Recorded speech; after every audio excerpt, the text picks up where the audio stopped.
Good morning, Honors Physics. I hope you guys are having a good week so far. So we are going to go ahead and jump into one of our last weeks of the school year here. We're going to be looking at the concept of simple harmonic motion and wave oscillations. This is topic 4.1 in our IB kind of curriculum. As far as seniors go, you're not going to really be doing any of this lesson. You're going to be doing your own thing. So we'll look at that in just a second. So, seniors, again, it's very sad to see you leaving like this without me actually getting to say goodbye, and I feel really sad about the whole thing.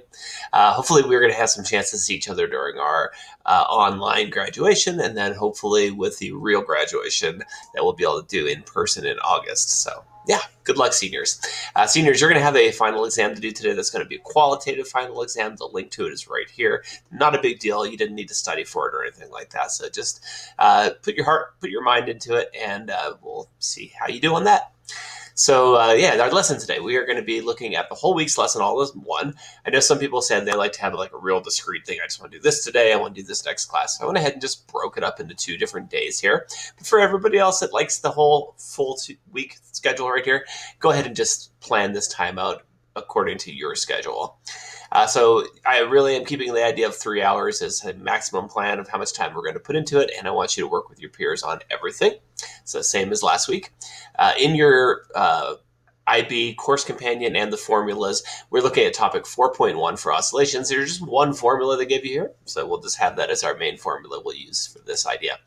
Now, the gravity practice problems that we did last week, I want you to turn those in today. And I realized with that document that I was having you upload onto a Google Doc, that's kind of redundant. I'm just still getting used to Google Classroom, but I think you can just take the files themselves and just upload the file right into your own assignment. So today, let's just do that. Your picture files that you could pull out right off your phone and just upload those right into Google Classroom. So just figure that out and we'll get those turned in. Next thing, looking at the new practice problem set, simple harmonic motion practice problems, you're going to want to go ahead and download this and print it. And so with this printed document, you're going to do your work right on here. And I also have a fully worked out key at the end of this slideshow too. So this is really just to give you some practice with what's going on. Now go ahead and get your textbook out. And this is the online textbook. I have the link right here for you. And read pages 115 through 123 and use that reading to help with this worksheet. This worksheet is designed side by side with the reading. The next thing I have here is I've got a detailed section of notes. Now, I don't think you have to go through these notes. I've had people say that the notes that I do in class that you want more detail. Well, this is a really, really detailed look at our notes right here. So if you're having any confusion, jump into these notes right here and check them out. It's just a link right there, but it's not required. It's just something that I think is an extra support for you. A lot of the work you're going to do today is going to be in your journal. So go ahead and get out your journal. You're going to be taking notes in there and doing your FET with that.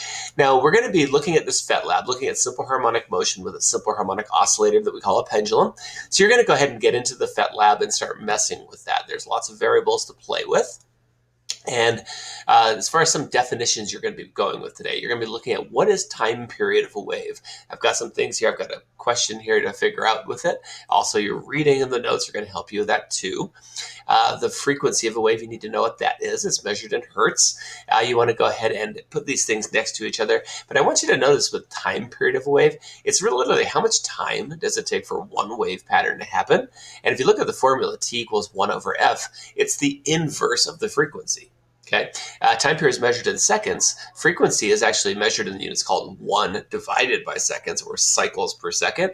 And we have another name for that. We rename it hertz. Okay, so when something is called a certain amount of hertz, that's a certain amount of cycles per second. So notice your 2 formulas right here. This is kind of the normal way to look at it with F equals 1 over T, T equals 1 over F. But notice in the calculator, you could just take your frequency and just hit to the -1 button, and you'll get your time period. So it's just an inverse relationship. Next thing you're going to want to do is look at this wave pattern I have here and figure out what do we mean by simple harmonic motion? What do we mean by wavelength, equilibrium position, displacement, amplitude? So you want to go ahead and take this out and figure out what's going on with that. They're going to go ahead and switch the video real quick. So this is our first video. I'll put another one here in just a second.